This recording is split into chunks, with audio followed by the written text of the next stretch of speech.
Audiobook Campo de Batalha da Mente, Joyce Meyer, Parte 2, Capítulo 14. Uma mente passiva. O meu povo está sendo destruído porque lhe falta o conhecimento.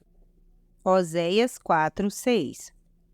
Essa afirmação é certamente verdadeira no que diz respeito à área da passividade. A maioria dos cristãos não está nem mesmo familiarizada com o termo, tampouco sabem como reconhecer os sintomas. Passividade é o oposto da atividade. É um problema perigoso porque a palavra de Deus ensina claramente que devemos estar alertas, sóbrios e ativos. 1 Pedro 5:8. Que devemos reavivar a chama e agitar o dom que há em nós. 2 Timóteo 1:6.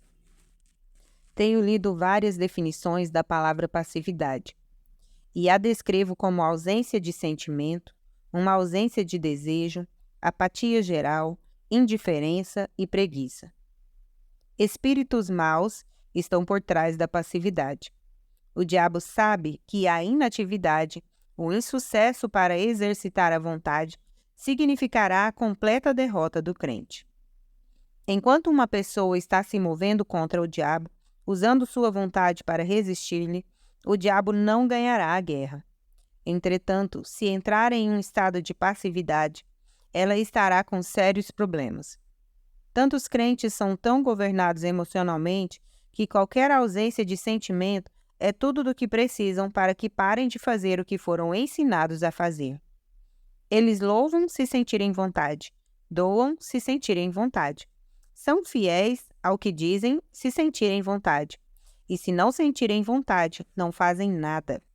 O espaço vazio é um lugar. Nem deis lugar ao diabo. Efésios 4:6. O lugar que damos a Satanás é frequentemente um espaço vazio. Uma mente vazia e passiva pode facilmente ser cheia com todos os tipos de pensamentos errados. Um crente que tem uma mente passiva e que não resiste a esses pensamentos errados, frequentemente os toma como seus próprios pensamentos. Ele não percebe que o espírito mau os injetou em sua mente porque havia espaço vazio lá para ser preenchido. Uma forma de manter os pensamentos errados fora da mente é manter a mente cheia de pensamentos certos. O diabo pode ser lançado fora, mas ele vai e vagueia em lugares secos por uma temporada. Quando ele retorna para o seu antigo lar e o encontra vazio, a Bíblia diz em Lucas 11, 24-26, que ele volta e traz outros demônios com ele, e a última condição da pessoa é pior do que a primeira. Por essa razão, jamais tentemos lançar fora um espírito mau de uma pessoa, a menos que ela tenha sido instruída a como encher o espaço vazio. Não estou dizendo que cada pessoa que tem um pensamento mau tenha um espírito mau, mas um espírito mau está sempre por trás de pensamentos maus. Um indivíduo pode lançar fora conceitos repetidamente, mas eles voltarão imediatamente até que ele aprenda a preencher o espaço vazio com uma forma de pensar correta. Quando o inimigo retornar, ele então não encontrará lugar naquela pessoa. Há pecados agressivos ou pecados de execução, e há pecados passivos, que são pecados de omissão.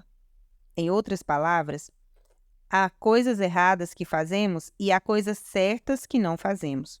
Por exemplo, um relacionamento pode ser destruído por palavras irrefletidas, mas pode também ser destruído pela omissão de palavras bondosas de apreciação que deveriam ter sido ditas, mas nunca o foram. Uma pessoa passiva pensa que não está fazendo nada errado porque ela não está fazendo nada. Confrontada com seu erro, ela dirá: "Eu não fiz nada." Sua análise é correta, mas o seu comportamento não é. O problema surgiu precisamente porque ele não fez nada. Superando a passividade. Há alguns anos, meu marido Dave teve alguns problemas com a passividade. Havia certas coisas em que ele era ativo. Ele ia trabalhar todo dia, jogava golfe aos sábados e assistia ao futebol aos domingos. Além disso, era muito difícil motivá-lo a fazer qualquer outra coisa. Se eu precisasse de um quadro pendurado na parede poderia levar 3 ou 4 semanas para ter isso feito. Isso causava grande atrito entre nós. A mim parecia que ele fazia o que queria e que, além disso, não fazia nada. Dave amava o Senhor, e quando ele o procurou a respeito do seu problema, ele o fez observar algumas informações sobre a passividade e seus perigos. Ele descobriu que espíritos maus estavam por trás de sua inatividade.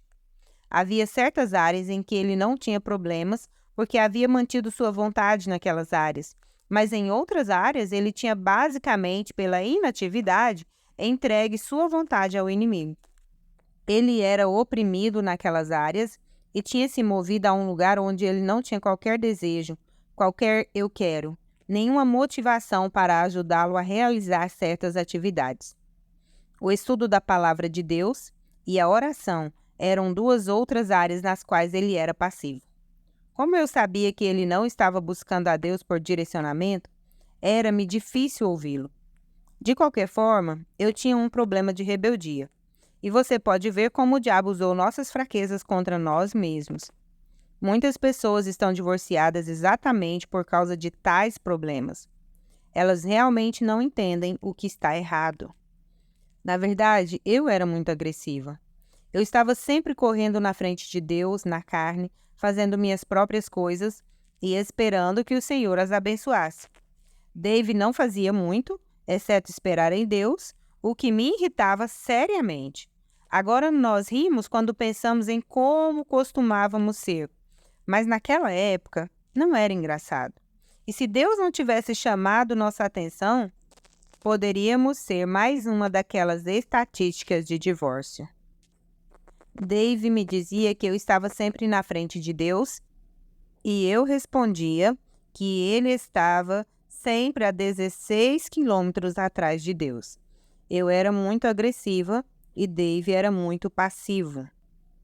Quando um crente está inativo em qualquer área em que ele tem capacidade ou talento, essa área particular começa a atrofiar ou torna-se imobilizada. Quanto mais tempo ele não faz nada, menos ele quer fazer. Um dos melhores exemplos é o exercício físico. Estou no momento em um bom programa de exercício e quanto mais me exercito, mais fácil fica. Quando comecei, era muito difícil. Doía cada vez que eu seguia o programa porque eu havia estado inativa e passiva no que diz respeito a exercício físico por um longo tempo. Quanto mais tempo eu não fazia nada, pior ficava minha condição física. Eu estava ficando cada vez mais fraca, dada a não utilização dos meus músculos. Dave começou a ver o que era o seu problema. Ele estava lidando com os espíritos maus que o estavam oprimindo por causa de sua inatividade de longo tempo. Quando o Espírito Santo revelou-lhe a verdade, Dave determinou que ele seria outra vez ativo e agressivo, não preguiçoso ou procrastinador. Tomar a decisão foi a parte mais fácil. Colocá-la em ação foi a parte mais difícil. Era difícil porque cada uma das áreas em que ele havia sido passivo tinha agora de ser exercitada até que ficasse forte outra vez. Ele começou a se levantar às 5 horas da manhã para ler a palavra e orar antes de sair para o trabalho. A batalha começou. O diabo não quer abrir mão do terreno que ele já ganhou e não vai desistir sem luta. Dave se levantava para passar um tempo com Deus e adormecia no sofá. Mesmo que houvesse manhãs em que adormecia, ele estava fazendo progresso simplesmente porque ele estava saindo da cama e tentando construir uma vida de oração. Houve momentos em que ele ficou entediado. Havia dias em que ele sentia que não estava tendo nenhum progresso, em que, de qualquer forma, ele não estava entendendo o que estava lendo e sentindo que suas orações não estavam sendo ouvidas. Mas ele persistiu por causa da revelação do Espírito Santo sobre essa condição chamada passividade. Comecei a notar que quando eu precisava que Dave pendurasse um quadro ou consertasse alguma coisa na casa, ele respondia imediatamente. Ele estava começando a ter seus próprios pensamentos outra vez e a tomar suas próprias decisões. Muitas vezes ele não tinha vontade de fazê-lo ou até mesmo não queria fazê-lo no seu natural. Mas ele ia além dos seus sentimentos e desejos carnais. Quanto mais ele agia em relação ao que sabia que era o correto, mais liberdade desfrutava. Serei honesta e lhe direi que não foi fácil para ele. Ele não foi liberto em uns poucos dias ou umas poucas semanas. A passividade é uma das condições mais difíceis de ser superada, porque, como mencionei, não há sentimentos para emprestar suporte. Dave persistiu com a ajuda de Deus e agora ele não é nem um pouquinho passivo. Ele é o administrador de Vida na Palavra, supervisiona todos os nossos programas de rádio e televisão e é responsável por todos os aspectos financeiros do ministério. Viaja comigo em tempo integral e toma decisões em relação aos nossos programas de viagem. E também um excelente homem de família. Ora e regularmente passa tempo estudando a palavra de Deus. Em resumo, ele é um homem para ser respeitado e admirado. Ele ainda joga golfe e assiste a esportes, mas agora ele também faz outras coisas que se espera que faça. Conhecendo-o e vendo tudo o que ele faz, ninguém pensaria que ele já foi tão passivo como era no passado. A condição de passividade pode ser superada, mas o primeiro passo para superar a passividade nas ações é superar a passividade na mente. Dave não poderia ter progresso até que tomasse a decisão e mudasse sua maneira de pensar. A ação correta acompanha o pensar correto. E não vos conformeis com este século, mundo moldado e adaptado de acordo com seus costumes externos superficiais, mas transformai-vos pela completa renovação da vossa mente, por seus novos ideais e novas atitudes. Romanos 12, 2. Há um princípio dinâmico mostrado do começo ao fim na palavra de Deus, e pessoa alguma jamais andará em vitória, a menos que entenda e opere nele. A ação correta acompanha o pensar correto. Deixe-me colocar de outra forma. Você não modificará seu comportamento até que modifique seus pensamentos. Na ordem das coisas de Deus, o pensar correto vem primeiro e a ação correta o segue. Creio que a ação certa ou o comportamento correto é fruto do pensar corretamente. Muitos crentes se desgastam tentando agir corretamente, mas o fruto não é produto de luta. O fruto vem como resultado de se permanecer na videira. João 15, 4. E permanecer na videira envolve ser obediente. João 15, 10. Eu sempre uso Efésios 4, 22 a 24, quando ensino esse princípio. O verso 22 diz: Vos despojeis do velho homem, desvesti-vos e jogai fora vosso velho e não renovado eu, que caracterizava a vossa maneira anterior de vida, e que se corrompe segundo as concupiscências e desejos que brotam do engano.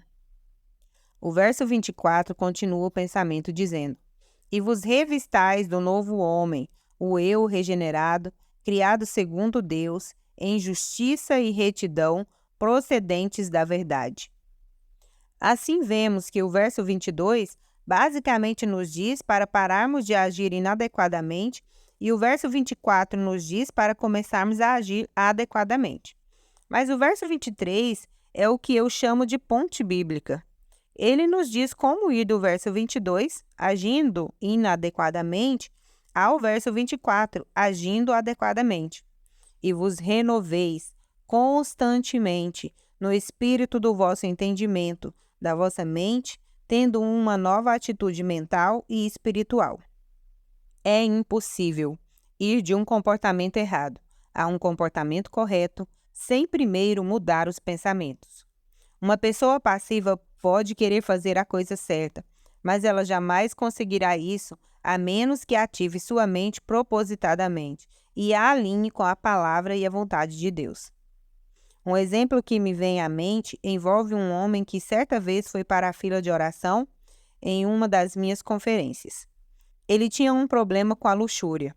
Ele realmente amava sua esposa e não queria que seu casamento fosse destruído, mas seu problema precisava ser resolvido ou ele arruinaria o seu casamento. Joyce, eu tenho um problema com a luxúria, disse ele. Parece que eu simplesmente não posso ficar longe de outras mulheres. Você pode orar para que eu seja liberto?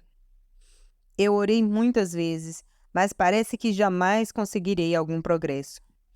Isso foi o que o Espírito Santo me ordenou que lhe dissesse. Sim, eu vou orar por você, mas você deve ser responsável pelo que permite que lhe seja mostrado na tela da sua mente. Você não pode visualizar fotografias pornográficas em seu pensamento ou imaginar-se com essas outras mulheres se você quer desfrutar liberdade. Como esse homem, outros vieram a perceber imediatamente porque eles não estavam experimentando um progresso, mesmo que quisessem ser libertos. Eles querem mudar seu comportamento, mas não sua maneira de pensar. A mente é frequentemente uma área na qual as pessoas brincam com o pecado. Jesus disse em Mateus 5, 27 a 28, Ouviste que foi dito, não adulterarás. Eu, porém, vos digo, qualquer que olhar para uma mulher com intenção impura no coração, já adulterou com ela.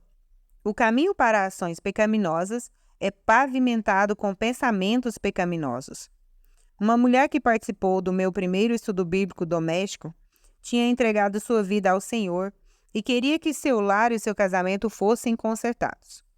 Tudo em sua vida era uma bagunça: o lar, os filhos, as finanças, a condição física e etc. Ela disse abertamente que não amava seu marido, e de fato ela realmente o desprezava. Sabendo que sua atitude não era de Deus, ela queria amá-lo, mas simplesmente parecia que não podia tolerar estar perto dele. Nós oramos, ela orou, todos oraram.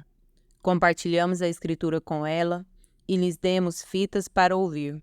Fizemos tudo o que sabíamos e, embora ela parecesse estar seguindo nossos conselhos, ela não progredia. O que estava errado? Durante uma sessão de aconselhamento, foi revelado que ela havia sido uma sonhadora toda a sua vida. Ela estava sempre imaginando uma existência de contos de fada, na qual ela era a princesa e o príncipe vinha para a casa do trabalho com flores e doces, emocionando-a com a sua devoção a ela. Ela passava os dias pensando assim, e quando seu marido, cansado, acima do peso, suado e sujo, chegava em casa depois do trabalho, com um dente faltando, ela o desprezava. Pense nessa situação por um momento. A mulher era nascida de novo e ainda assim sua vida estava uma bagunça. Ela queria obedecer a Deus e viver para Ele e também queria amar o seu marido, porque sabia que essa era a vontade de Deus.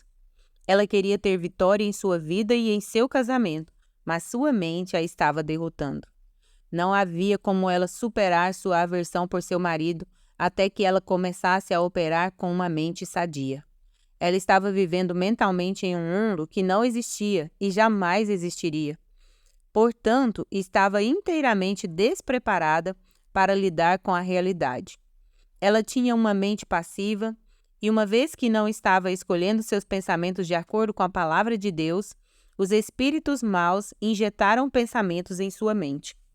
Enquanto ela pensasse que eram seus próprios pensamentos e tivesse prazer neles, jamais experimentaria vitória. Ela mudou sua forma de pensar e sua vida começou a mudar. Ela mudou sua atitude mental em relação ao seu marido e ele começou a mudar sua aparência e seu comportamento em relação a ela. Fixe sua mente no que está acima.